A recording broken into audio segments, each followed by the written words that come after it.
Well, sometimes people get stuck in the same old storyline about why things happen to them. Maybe they have a victim story. This always happens to me. Or maybe they have a story that they've learned since childhood that I'm not good enough, that I have to be perfect, or I'm not okay.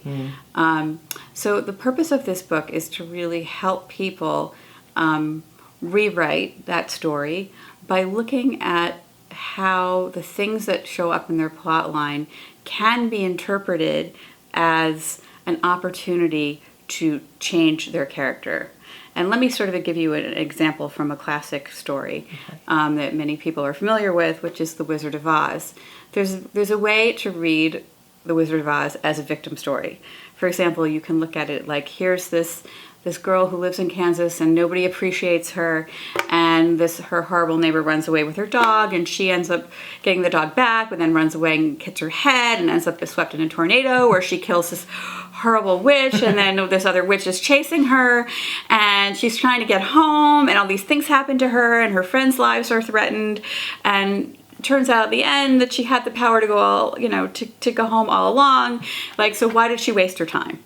Right? That's a nice, and I think people often will tell that story about their lives. Well, I went through all this stuff and I had only known better, all these things happened to me. If I had only known better, I made all these mistakes. Yeah. That's the victim story. Yeah. So another way to read the story of The Wizard of Oz is to look at it the way that most people do, I think, when they watch the movie or read the book, which is that here's someone who didn't maybe have a full appreciation for her home, or didn't really maybe know her own strength, and that she had to go on this journey to come to appreciate her own power, to return home, to appreciate and be grateful for what she had.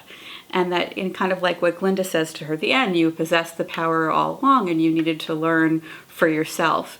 So it's and that kind of a storytelling values the things that we learn along the way through our challenges, through the conflicts that show up in our plotline. So my book offers people opportunities to rewrite their victim story as a story of personal transformation. So I like to describe my book as a character development workout for people who like to write, right? So many times, people understand that, when we go to the gym, right, that we're going there to develop our underdeveloped muscles. But when it comes to things that show up in our real life story, we prefer sort of low impact routines, right?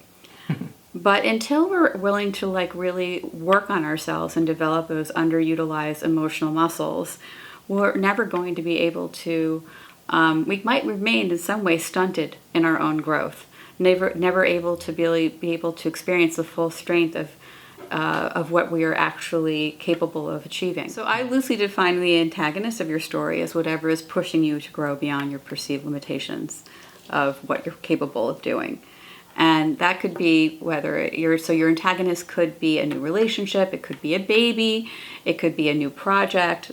For example, this book has been, the antagonist of my story for the last 2 years. Yeah. And I like to tell people, it took me a year to write a bad book and another year to write a much better book. And it's really pushed me in many ways, because I think to become more disciplined, to develop my discipline muscle, to develop my assertiveness muscle and my confidence muscle. Yeah.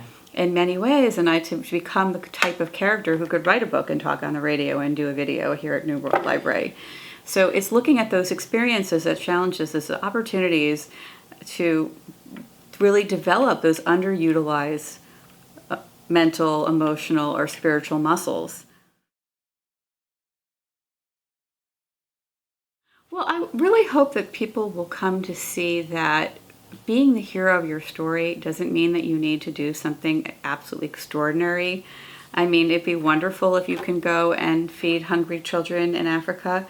That's a great thing. But really, it's about what I find personally heroic is when somebody can change something about their character. Yeah. And what that means is being able to appreciate when you've been telling yourself the same story over and over again and you're stuck in that storyline, and therefore, the same antagonist keeps, that recurring character keeps showing up in your script, and you're always responding the same way and telling yourself the same story. But what's really heroic is when you can step out of your story and look and say, wait a second, if my story were to evolve, continue to evolve the way it's been evolving, I would just keep replaying the script over and over again. How do I want to change things? And that those when you actually do respond to situations in a totally different way, that is, for me, a very heroic moment.